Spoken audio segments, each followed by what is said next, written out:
is Heather Ann Antonacci. I am executive coach and chair with Vistage Florida. Today, I am joined by Frederic Guitton. He is the Chief Strategy Officer with Red Team Software. How are you, Frederic? Hi, Heather. Good to see you. Good to see you as well. So we've been chatting a little bit.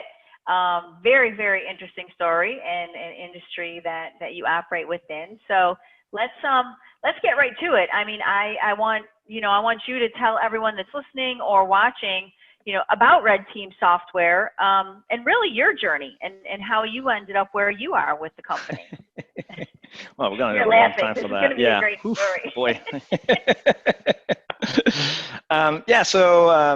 Boy. Red Team Software is the project management software for commercial construction general contractors. And so basically we'll help them manage the entire life cycle of their project. So we kind of call ourselves a construction ERP. So kind of an enterprise level software to help them manage all the estimating, managing some of their pipeline of future projects, getting quotes from subcontractors, letting all the contracts to the owners, the subs, the change orders, the request for information, the submittals. So it's a very complete platform. Also the project financials. I think a lot of people don't realize how complex the world of construction is. It looks simple from the outside. You build stuff, you get paid. There's a lot of moving parts in between that you really have to manage, and it's a very litigious industry.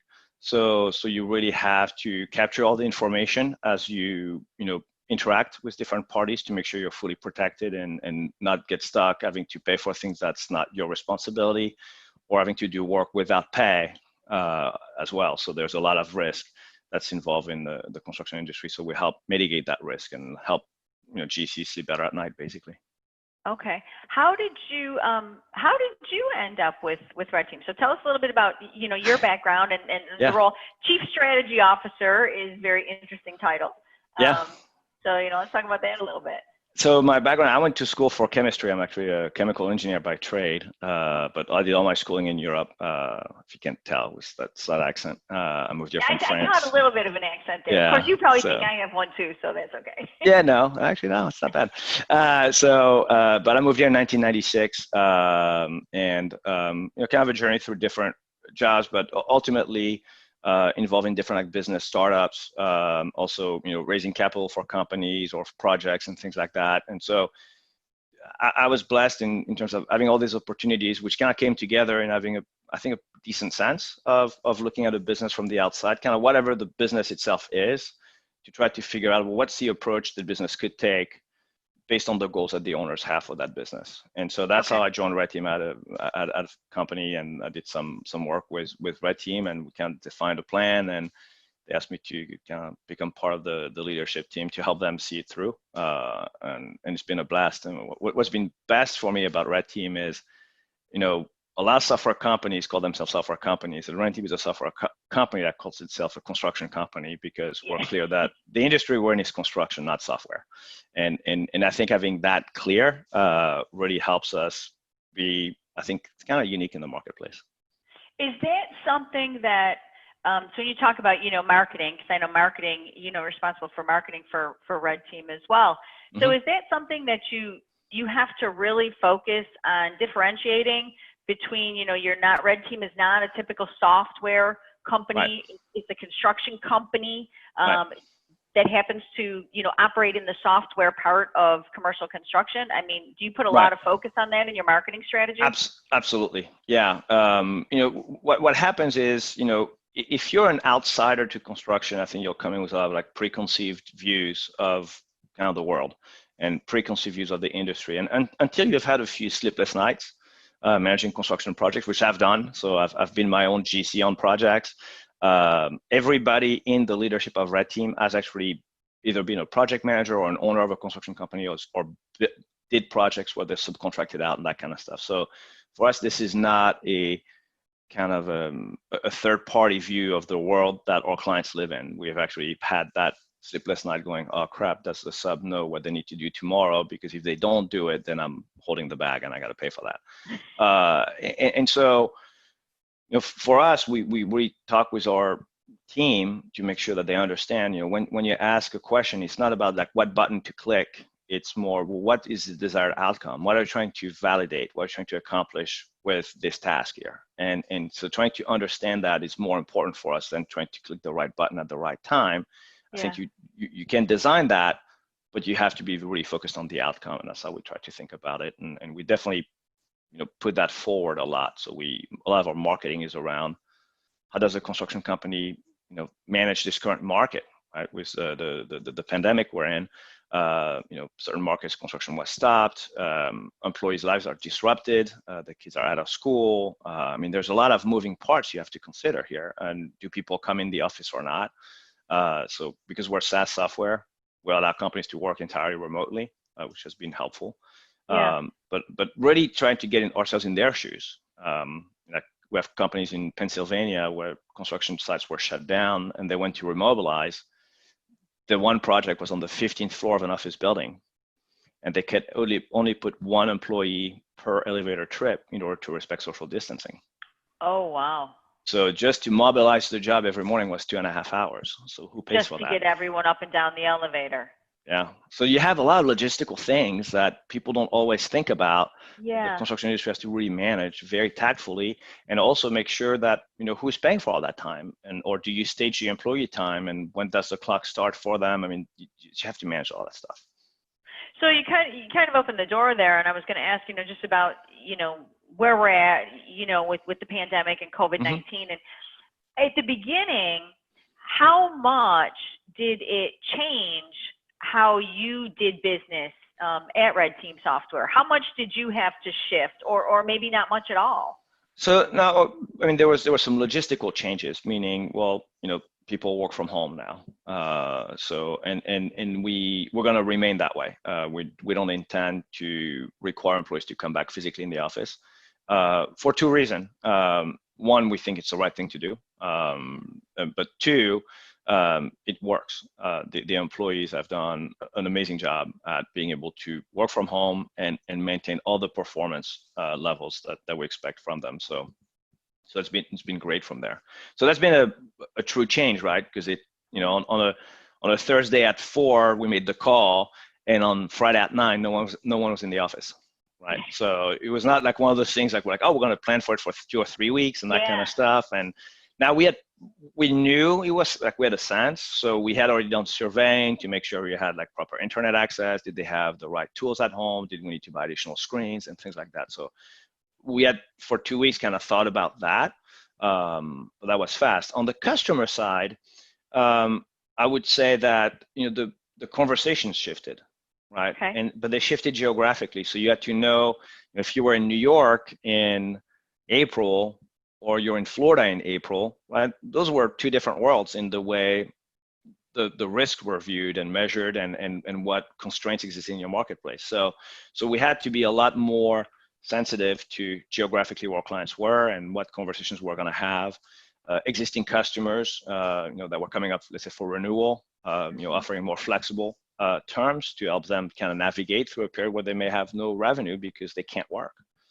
So there was a lot of that kind of thing, but at the core, the company didn't change, meaning who we are is we're committed to helping GCs sleep better at night. That's it. And so as long as you've got that clear aim, then the rest of it just has to align to that. Yeah. So it wasn't as dramatic a pivot as some companies had to make. It's interesting you say that about allowing, that you're going to continue the workforce, the workspaces to be, mobile now and be from home or different places, because more and more data is coming out to support the fact that, although there was a fear of less productivity, there's actually more productivity coming out of remote workspaces. Than I think what a lot of people, not all people, but what a lot of people had anticipated. So, it all seems to be aligning. So I know in the, and in Central Florida, and I know you don't just operate in Central Florida, but in the commercial construction space, it's a very crowded space. But in what you offer in terms of that commercial construction and the software component of it, is it a crowded space, or tell me about, or is it more of a market share kind of play? Yeah, so it's I mean it depends on how you look at it, right? So let's say I'm a construction company, I'm gonna look at my technology spend as a one line item in my P&L. So if you look at it that way, you say, well, yeah, it's pretty crowded. There's a lot of like point solutions and there's a lot of software things you need to buy. If you start collapsing, having Office 360 and buying laptop and having a product like Red Team running on your company and say that's the same cost center, then you could view it as crowded. In reality, though, what we do specifically for companies, it's not that crowded. There's not a lot of businesses that do that. Frankly, it's a difficult thing to do. It's a lot of software to write. This software that Red Team has been written over 20 years. So there's a lot of, tens of thousands of pages of code that make this thing run just because of the complexity of the industry. And that's I think that's what creates a barrier to entry to the market. Right now, though, what you have going on in construction is that you have an analog to digitization process that's taking place. And there's a lot of reasons for it. A lot of people say, well, it's because the construction companies are ready. And that's really not what it is. It's just circumstantial. In reality, what we had is in 2007, June 2007, the iPhone comes out. And so now, mobile technology becomes more available in the marketplace. And so now the smartphone today is everywhere. But in reality, 13 years ago, it wasn't. Cloud technology also gained traction. So, the combination of cloud technology and mobile devices now allows data to navigate in and out of the field much easier. But in 2009, we had this slight economic hiccup, this little slowdown thing that happened, so which kind of delayed construction companies from being able to aggressively necessarily invest. And there was a lot of focus, on hey, I got to survive this cycle. And so in 2012 is really when construction industry really was coming out of the cycle, commercial construction industry. While the economy in general came out sooner, commercial construction, there's kind of a lag there that happens. And so when you look at 2013 and since then, you've seen a tremendous growth, but still the process is taking place. I'd say maybe 30% of the industry is digitized today, and there's still 70% of free market basically for construction companies. And construction companies understand they need to, catch up to this or remain competitive. Not always just competing from just price or value. It's also the employees. In many ways, having a more digital environment, it's easier for the employees to work. And so if you want to recruit youth in your business, which is important, right? Then, you have to have technology. I mean, the odds of hiring a 25-year-old and give him a set of plans and say, you're going to write this all up and you're going to it's just not going to fly. And so, that's part of what's happening. There's a combination of factors taking place concurrently. So what do you, that's a great point. What do you see in terms of, the future, I guess, of the technology and commercial construction? I mean, what more can be done, I guess, than what's already being done? How do you expand on what you're already doing? What else can be digitized? Or, you look in the years ahead, and what do you see happening? Well, I think there's still a long, long road ahead on the digitization of the construction workflow themselves, meaning from the point that an owner has selected a GC to actually deliver a project. Where we see tremendous advances going on is largely on the design side. New technology, new products, new construction methodologies. We're seeing more robot automation and things like that. We've all seen videos of the robot that lays the bricks, and the 3D printing, and also the super advanced now technologies that companies like Autodesk are delivering with the clash models and the BIM models. So now as you're designing a building, it tells you, okay, you're going to need that many miles of wire and you need that many yards of concrete, and so it does all the quantities for you directly inside of the model as you design the building. So I think that's where we're seeing a lot. And then beyond that, you're going to have also some, a lot of people are focused on AI. I'm a little skeptical still there. I think we're pretty far there, but I think business intelligence is going to become very important. So it's more understanding, typically on my project, this is like the standards we see. And if you see big variances there, then it flags the project of, hey, listen, we got a problem here. Like there's there's a lag that we're seeing, and so there's going to be a risk associated with that. Things also like IoT, Internet of Things, really important as far as tracking machinery, equipment, safety. All of that is really interesting to watch how that's evolving. That's probably where construction has done the most progress when you look at the safety record of the construction industry 40 years ago compared to today, or 60 years ago compared to today. Yeah. It's amazing how much more safe of an industry it is today than it was then. Huh. Wow. So many different components, I guess. So many, moving parts. Yeah. That you kind of have to bring all together and really just keep your finger on the pulse of so many different things going on. But it is a large industry. I mean, it's one of the largest industries that we have down here, so I mean, it makes sense. But to your point, there's just, from an outsider looking in, there's so much involved, in it. I'll go back to what you said. I'm that person who goes, yeah, a building's going to go there. Okay, just build it and it'll look beautiful and that's it. Right. No, I mean, and we, it's normal, right? But that also is credit to the contractors themselves. They make it look that easy sometimes. Yes.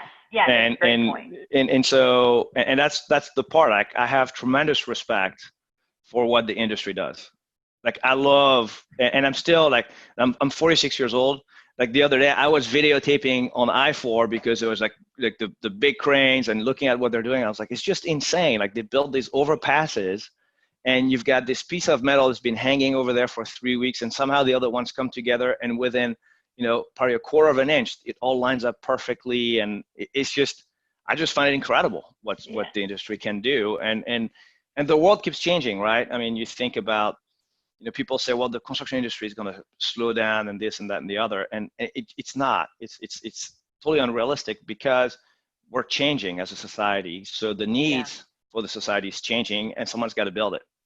The way we see a hospital 40 years ago and what is a modern hospital today makes that 40-year-old hospital obsolete. So you're probably going to have to scrape that entire building, build something brand new that meets today's standards that you have.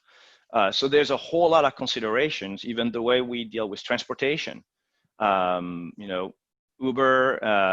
Lyft, all those kind of things. Now, maybe less cars. So now you have to have more like porte cochere, more drop-off pickup areas on buildings. So you have to rethink the logistics of the buildings differently.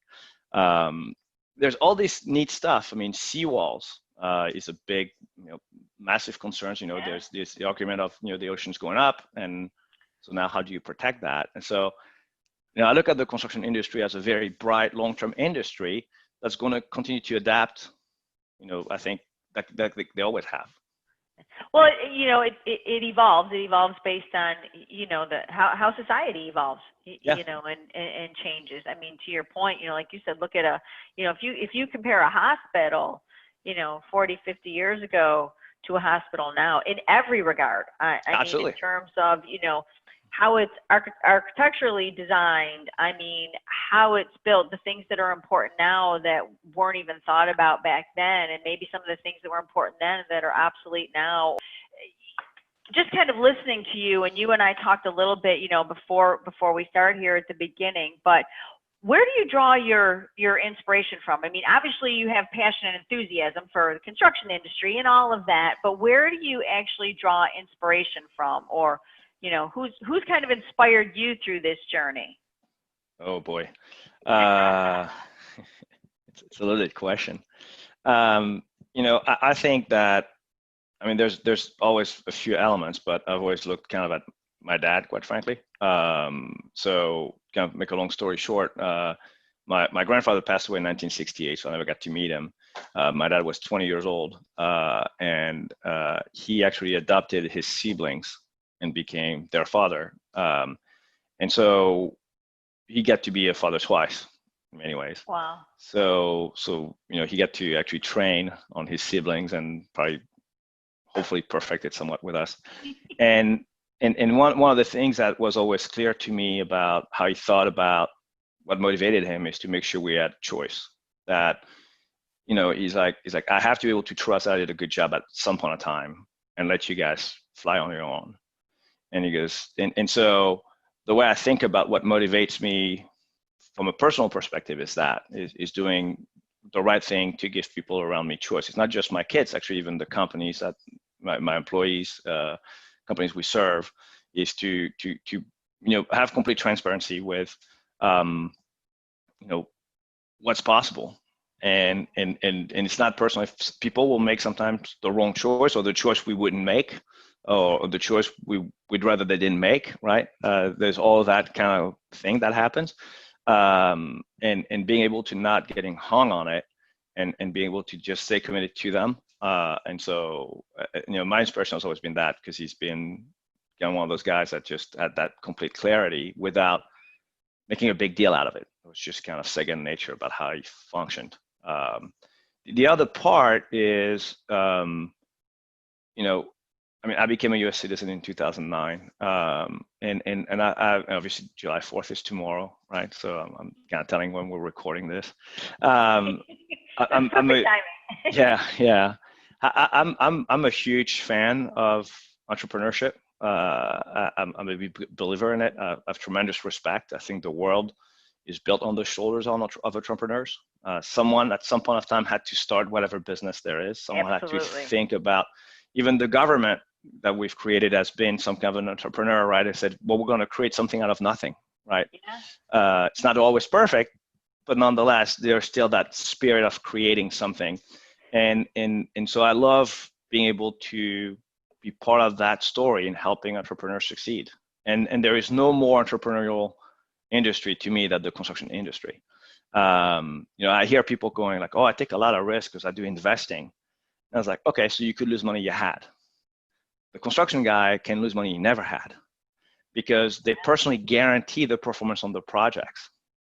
And that's what people always tend to forget. If you're bonding a construction project, oftentimes, if you're like a mid-sized GC, you're putting your personal credit on the line.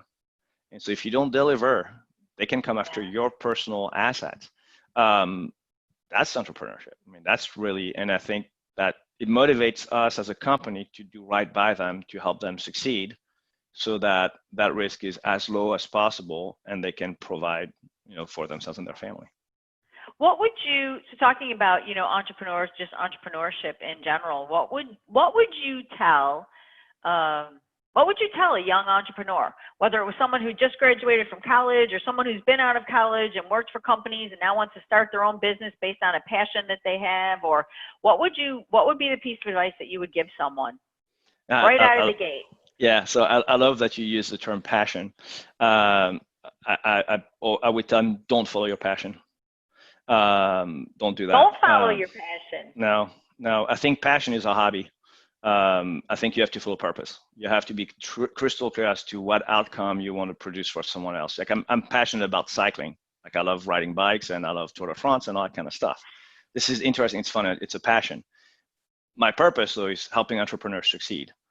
And it's a very different thing. And so what I would tell them is, make sure you're clear as to what it is you're doing and why you're doing it. That's what I would ask a young entrepreneur to try to figure it out. And if they go, I'm just passionate about this, I'll be like, that's going to run out.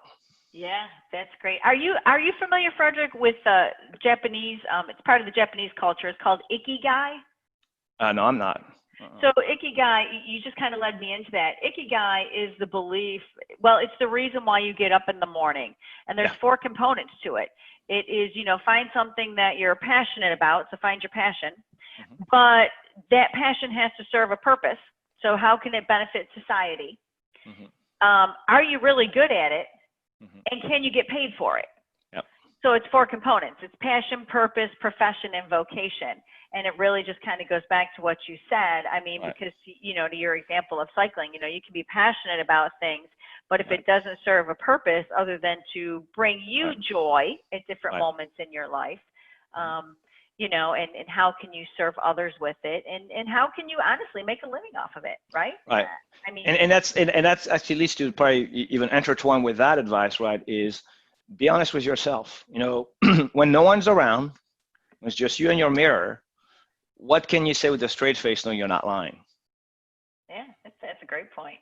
And I've actually done it, like I shared earlier, like I always have had like project employees of kids that, like younger kids, either dropping out of high school, that kind of stuff, and I try to help them kind of find their way.